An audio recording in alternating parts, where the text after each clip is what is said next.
speaking engagements, podcasts, press, they're not hiring you for what you think. They're not having you on their podcast and giving you their exposure and giving you the $10,000 for the speaking gig because of what you say.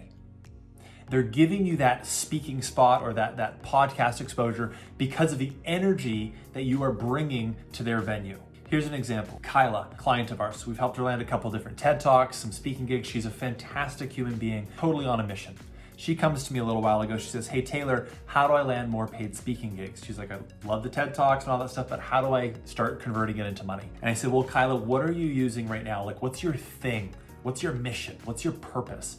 And she said, well, I help millennials to not be depressed. And I was like, okay, valid and super boring. She's like, what do you mean super boring? I was like, you help millennials to not be depressed? That's your mission in life, to just make people not depressed? So like they're like flatlined, they're not happy or passionate or excited or thriving, they're just not depressed. I was like, is that the world that you're trying to create right now? A world of just not depressed people? And she's like, oh, well, no. So what's the world look like that you want to create? She's like, well, I want to create a world where people are happy, they feel connected, they're loving, they feel loved. I was like, so you want to create a world of happy people? And she's like, yeah. And I'm like, then, well, great. Why is it then that you're telling me that you're the expert on not depressed? Why don't you tell me, why don't you become the expert on being happy? Why don't you get on that rocket ship, that mission toward a world that is much different and much better than the world that we currently live in? And here's how that translates to speaking. I want to give you guys an example. You as the viewer, pretend that you are the speaking event organizer. You have $10,000 chunked aside for one speaker. The rest of your budget is allocated. You got one spot left. You got 10 grand. You want to bring in a speaker that is going to transform the lives of the people in your audience. You want them to get an amazing result. You want that audience to thank you, the speaking event organizer, for having that speaker come in and change the people's lives. Two options. Kyla 1.0, Kyla 2.0 after the advice that I gave her. Kyla 1.0, you, speaking event organizer. Hey Kyla, we're interested in having you speak at our event. What would you share with our audience?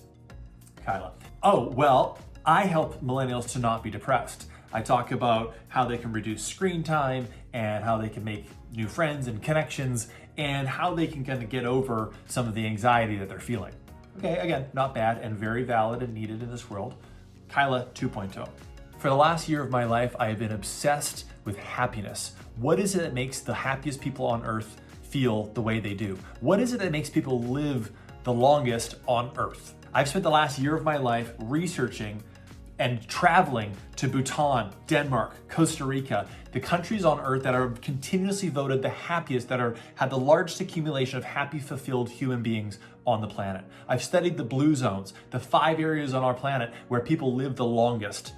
They live the longest because of their community, because of their health, because of their environment. I am obsessed with happiness, and I've taken all of my learnings, the hundreds of conversations that I've had, I've boiled them down into 3 steps that I believe, when combined correctly, will lead to any person living a happy, fulfilled, satisfied life. That's what I want to share with your audience. So no matter what state they are in when they sit in those chairs, when they leave those chairs, not only will they be happy in that moment, they will know how to tap into themselves to make themselves happy at any time. And by the way, I'm pretty busy traveling around the world learning about happiness. I'm meeting with happiness experts on the regular all the time. I know your event is on April 16th. I'd like to pencil that in right now so that I don't get double booked with my other appointments. What's your budget for speakers? It's a difference, right? It's a massive difference. Yes, I kind of elaborated and said, this is my plan for Kyla was for her to spend a year studying happiness, become the expert on happiness, rather than trying to get all these like low paid gigs where she's just talking about people not being depressed, right? So what is your thing? What is the thing? What does the world look like that you want to create? What does the world look like if everyone instituted your knowledge? What does the world look like? That, my friend, is a purpose. That is energy. That is the thing that a speaking engagement is looking to hire you for. They want to exchange their financial energy for your purpose energy that like ramps up the room and gets the room feeling amazing, excited. And then what does the room do? They thank the event organizer for having Kyla or you come speak at their event and giving them that result. Hey, I hope you liked that training, and if you did like it, please click the subscribe button, hit the like, hit the comments, and if you want more information, down below I've got a free training on exactly the step-by-step process to landing a TEDx talk, making $10,000 a month from your purpose, and living your purpose full time. Click the link below for that free training, and I'll see you in the next video.